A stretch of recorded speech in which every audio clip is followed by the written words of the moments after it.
बिस्मिल्लाहिर्रहमानिर्रहीम। अस्सलाम वालेकुम। उम्मीद है आप सब ठीक ठाक होंगे और खैरियत से होंगे। तो आज के व्लॉग का आगाज़ करते हैं और आज मैं बना रही थी वाइट कढ़ाई। तो ये तो हो नहीं सकता कि मदर्स के व्लॉग्स हों और उसमें कोई रेसिपी शामिल ना हो, क्योंकि हमारा तो काम ही यही है कि बस पकाना और खिलाना।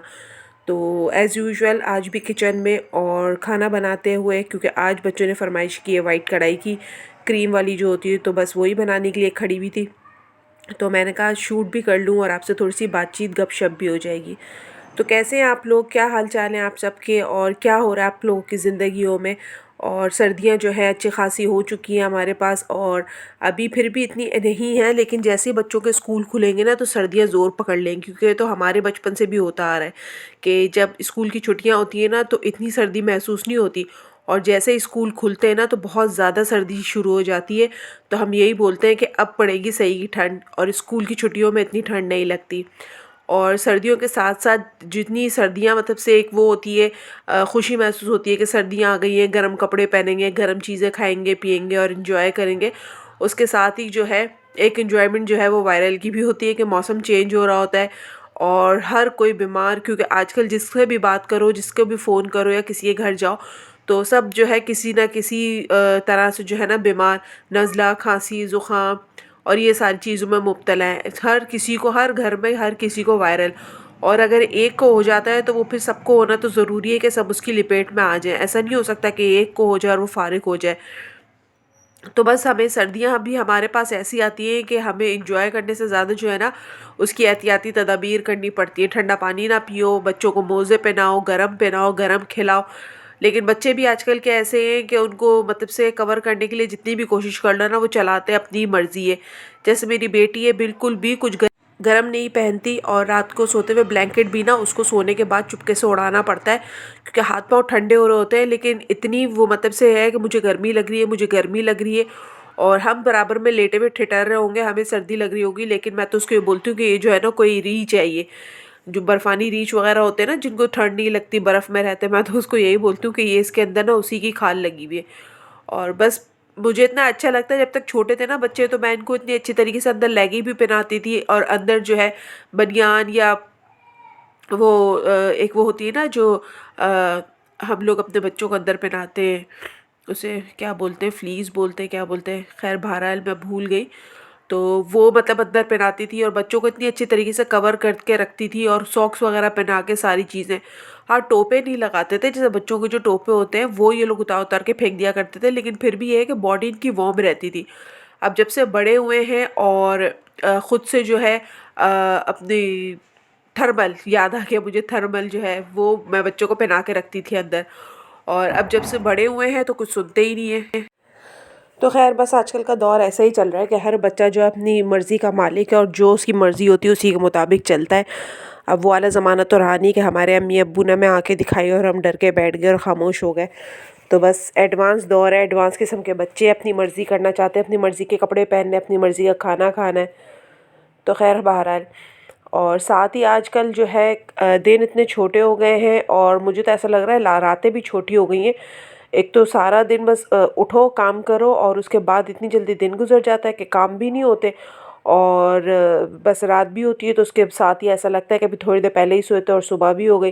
तो इतनी भागम भाग ज़िंदगी हो गई है, बस ज़िंदगी में जो है ना चंद ही मकसद रह गए हैं, खाना पकाना, बिखेरना और समेटना। बस रात में समेट के सोते हैं, सुबह उठ के फिर बिखर जाता है, फिर उसको समेटते हैं, फिर इसी में दिन ख़त्म हो जाता है, और इसी काम में लगे हुए फिर ये टेंशन कि आज क्या पकाना है, क्या खाना है, फिर वो खाना खा लिया तो बर्तन।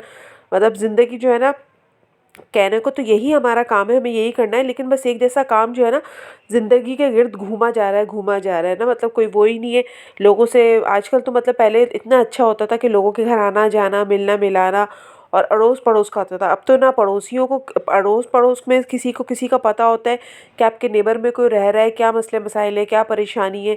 पहले तो लोग खाने पकाते थे तो एक दूसरे के घर एक्सचेंज कर लिया करते थे कि चलो कुछ पकाया है पड़ोस में दे दो, और एक दूसरे की खबरगिरी रखना, आना जाना। लेकिन अब इतनी मटेरियलिस्टिक ज़िंदगी हो गई है तो कोई किसी को पूछता ही नहीं है, बस अपनी ज़िंदगी में इतना मसरूफ़ हो गया है कि अपनी हदूद सबने ना अहाते बांध लिए, और कोई किसी को देखता करता ही नहीं है कि हमारे पड़ोस में कोई है तो किसी परेशानी का सामना तो नहीं है, कोई परेशान तो नहीं है।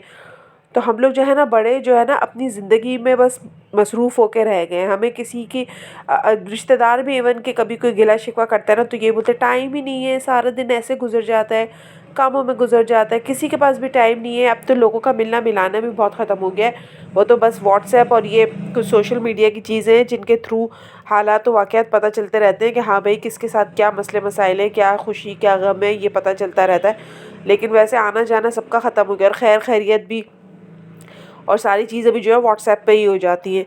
तो अब वो वाले दौर नहीं है कि जो पहले ज़माने में होते थे ना, पड़ोसियों का आपस में मिलना जुलना और शाम के वक्त में बाहर मतलब अपने अपने सहरों में बैठना। हमने भी अपने बचपन में देखा है हाँ कि बराबर में एक आंटी रहती थी, वो हमारे घर आके बैठ जाया करती थी शाम में, और अम्मी चाय बना रही हैं या चाय के साथ कोई भी मतलब उन्होंने बिस्किट्स मंगवा लिए या कोई घर में कोई हलवा या टिकिया या कचौरी वगैरह बनाई हुई तो वो साथ में रखना और बैठ के बातें कर रहे हैं, और बच्चियाँ जो आपस में खेल रही हैं या टीवी देख रही हैं या मतलब माँओं के सामने ही जो भी सारी एक्टिविटी होती थी अम्माओं के सामने ही होती थी, और या उनके साथ ही बैठ के कोई बातचीत गपशप कर रहे होते थे।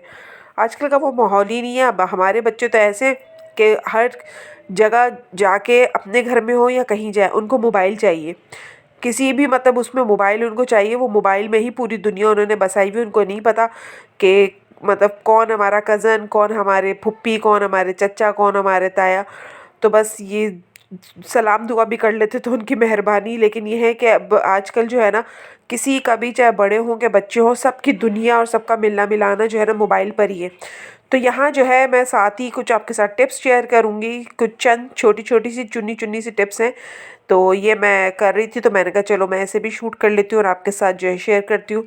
तो ये वाला जो बॉक्स है ना प्लास्टिक का, ये पहले भी मैंने आपको दिखाया है मेन्यू का। इसमें ना टेंडर पॉप्स आते हैं, तो मैं ये वाले बॉक्स ना कभी भी नहीं फेंकती। हाँ बहुत पुराने हो जाएं और फिर वो प्लास्टिक इसकी नरम होने लगे तो जब मैं डिस्कार्ड कर देती हूँ, लेकिन जब ये नए होते ना ताज़े ताज़े तो मैं इनको नहीं फेंकती। तो पिछली दफ़ा भी मैंने आपको दिखाया था कि मैंने इसमें बच्चों की कैंडीज़ रख दी थी, स्वीट्स वगैरह चॉकलेट्स ऐसी चीज़ें रख लेती हूँ। तो अब ये मेरे पास एक और था और मुझे ना कैबिनेट में अपनी दराज में जो है ये तौलिए रखने थे, मतलब से ये किचन टावल्स हैं और रोटी के कपड़े। तो मैंने कहा चलो मैं इसी में रख लेती हूँ। तो ये मेरा एक अच्छा सा यूज़फुल बास्केट बन गया। यहाँ टिप नंबर 2 ये है कि हमारे दरवाज़े और कुंडियाँ जो है ना सर्दियों में बड़े सख्त हो जाते हैं।